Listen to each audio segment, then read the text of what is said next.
Bonjour, je suis Metal Sonic et nous allons aujourd'hui voyager ensemble dans le passé en 1978 pour découvrir ensemble un des tout premiers sets Legoland jamais sortis, le set 604 Shell Service Car.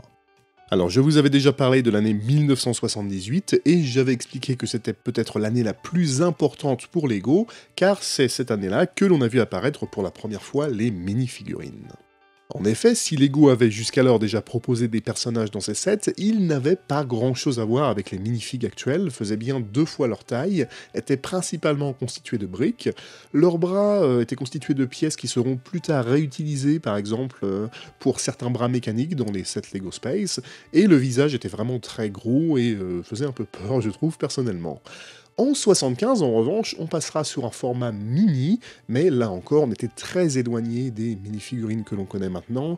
Comme vous le voyez, ils n'avaient aucun visage et les bras et les jambes n'étaient pas du tout mobiles, donc on avait plus l'impression d'avoir des petits santons que vraiment des personnages. Ce sera donc en 1978 que Jens Nygaard Knudsen créera le prototype de la mini-figurine, et force est de constater que rien n'a changé, puisque plus de 40 ans après, les minifigs actuels suivent exactement les mêmes proportions et n'ont pas évolué, mis à part bien évidemment dans les détails. Vous avez donc sous les yeux une des toutes premières mini-figurines, et comme vous le voyez, si elle est évidemment très basique, eh bien tout était déjà là. Les jambes, par exemple, étaient déjà indépendantes l'une de l'autre, et avaient des antistuds à l'arrière et sur le dessous pour faire tenir le personnage assis ou debout. Le torse, lui aussi, avait les bras et les mains qui étaient indépendantes. Vous remarquez évidemment que à l'époque, il n'y avait pas encore de tampographie, c'était un autocollant qui venait représenter le logo Shell. Le visage, le traditionnel sourire avec les 2 yeux et la bouche était lui aussi déjà là, et on avait également un képi qui existe toujours, je crois bien, de couleur rouge, ce qui était une couleur assez rare dans Lego City, hein. C'était généralement plutôt la couleur qui était associée à Lego Train, mais voilà, on a déjà le prototype de la mini-figurine type, tout est là, même si bien sûr, comme je le disais, elle manque un peu de détails. Pour ce qui est de la voiture et de sa construction, eh bien je crois là aussi qu'on peut dire qu'elle manque un peu de détails. Avec seulement 14 pièces, on a évidemment quelque chose qui est très très simple. On se demande un petit peu pourquoi d'ailleurs on a une voiture, vu qu'il y a le logo Shell dessus, plutôt que, je ne sais pas, une dépanneuse par exemple, ou un camion-citerne. Je vous avais déjà parlé, je crois, de la controverse Shell d'ailleurs, hein. Vous avez noté que maintenant il n'y a plus aucun lien entre Lego et Shell. Maintenant on trouve principalement Octane, la marque fictive bien sûr, et ça a été fait parce que Shell, en tant que gros conglomérat pétrolier qui évidemment pollue beaucoup, ne donnait pas une très bonne image à Lego. Il y a quelques années seulement, ça fait pas si longtemps que ça, hein, Lego et Shell avaient donc coupé les ponts de leur partenariat. Mais bon, moi ce n'est pas forcément ça, ou même la simplicité du véhicule qui me choque le plus, c'est bien sûr le fait que l'on ne puisse pas faire rentrer le personnage à l'intérieur. Et là, c'est bizarre en fait, hein, mais je n'ai pas l'impression d'avoir un set Lego sous les yeux.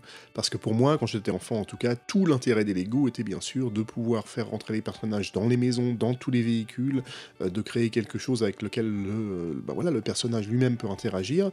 Tandis que là, la figurine, à part éventuellement le faire monter sur le toit, on n'a pas grand-chose à faire avec. On pourra éventuellement imaginer que il peut effectuer quelques réparations ou autres, et que la voiture contient le personnage, donc après, une fois que le personnage est sorti... Bon, c'est très compliqué, vous voyez, moi, en tant qu'enfant, j'aurais eu beaucoup de mal à jouer avec ce set, alors que je pouvais très bien jouer avec d'autres sets de même taille, à partir du moment où je pouvais faire rentrer le personnage à l'intérieur. Alors je ne vous montrerai pas la boîte de ce set parce que je ne la possède pas, mais elle était de toute façon extrêmement simple à mon avis. En revanche, je peux vous montrer la notice, et ce qui est rigolo, c'est de voir que tous les dessins à l'intérieur étaient faits entièrement à la main. Plutôt bien en plus, hein, le gars qui a fait ça, il a vraiment dû passer du temps à mon avis. Et comme vous le voyez, en seulement 6 étapes, le véhicule est construit. Je peux d'ailleurs le construire sous vos yeux là en quelques secondes, ça va aller très très vite. On a par contre au dos une très jolie illustration de tous les sets Lego Town qui devaient exister à l'époque sans doute, et il faut avouer qu'il y a un petit charme tout de même entre la caserne de pompiers, l'hôpital, le petit garage. On a des choses qui sont très jolies, ainsi que de la publicité pour quelques autres sets existants, y compris les plaques de base qui permettaient de créer un réseau routier. En conclusion, que dire sur ce set 604 ? Ça va être compliqué, vous vous doutez bien, de passer au peigne fin un set aussi ancien et aussi simple.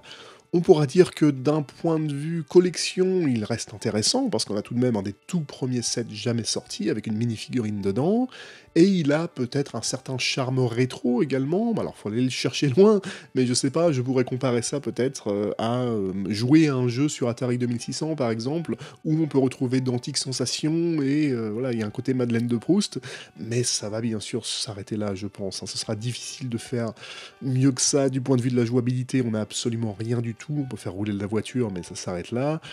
Et du point de vue construction, bah, c'est pas terrible, et les seules pièces qui pourraient potentiellement être intéressantes, bah, voilà, ont des autocollants dessus, on n'avait pas de pièces imprimées, c'est un peu dommage. Ceci étant, je suis très satisfait moi personnellement de posséder un des tout premiers sets Lego, comme je le disais. À vous de voir si vous le trouvez intéressant ou pas. Je vous remercie en tout cas d'avoir fait un retour vers le passé très très lointain dans l'histoire de Lego.